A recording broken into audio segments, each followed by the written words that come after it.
All right, listen to this. We have new information on the acquittal of a Texas man who shot an escort after she would not have sex with him. Ezekiel Gilbert acquitted of murder charges, a jury finding he was justified in the 2009 shooting of a 23-year-old Craigslist escort who took $150 from him and then tried to leave his place without having sex with him. Now, the woman was paralyzed from the gunshot wound and she died several months later. Joe DiBenedetto is a criminal defense attorney. Dan Shore is a former prosecutor. First of all, I'll start with you in this one, Joe. This law in Texas is a crazy law, and it's disturbing. So you can break down the law for me. You can kill someone or shoot someone if... Correct. You're allowed to use deadly physical force if there's a robbery at night. And that's exactly what happened here. I hate to say it, and please don't hate me for saying it, but the jury got this correct. If you are a juror following the letter of the law, she stole $150 from this defendant. It doesn't matter whether she used a gun or her high heels. She stole $150, and he was justified in using deadly physical force. But this is disturbing. And do you know of any other states that have such a law like this?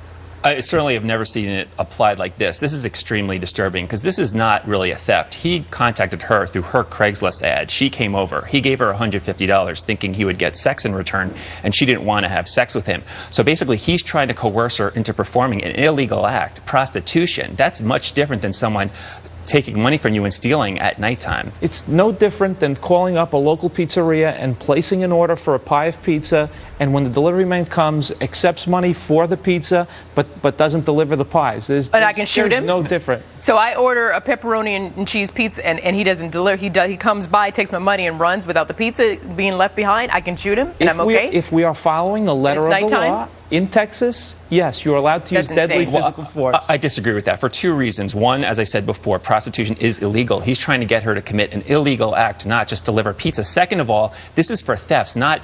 Even if you remove sex and prostitution from it, it's an argument over $150 and what he's entitled to for that money. Or in the other case, the pizzas. You deal with those in other ways than shooting people. With all due respect to Dan, his argument sounds great, but the statute does not make that distinction.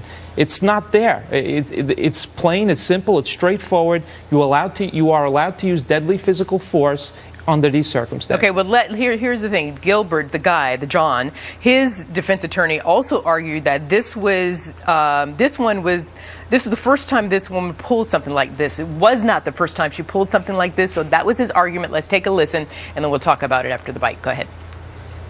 She was followed many times by angry patrons wanting their money back, and this manager was 6'4", 260 pounds, and his response was, if you want your money back, you need to come get it from me.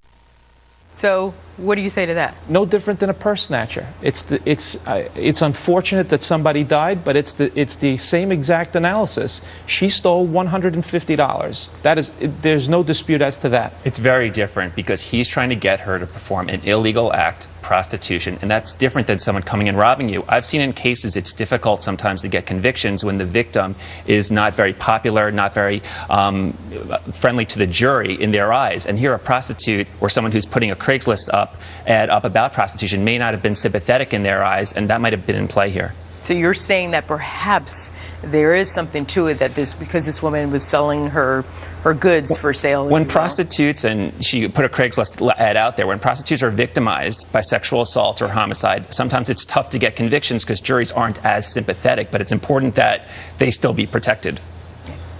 10 seconds. Go ahead. Wrap it up for me.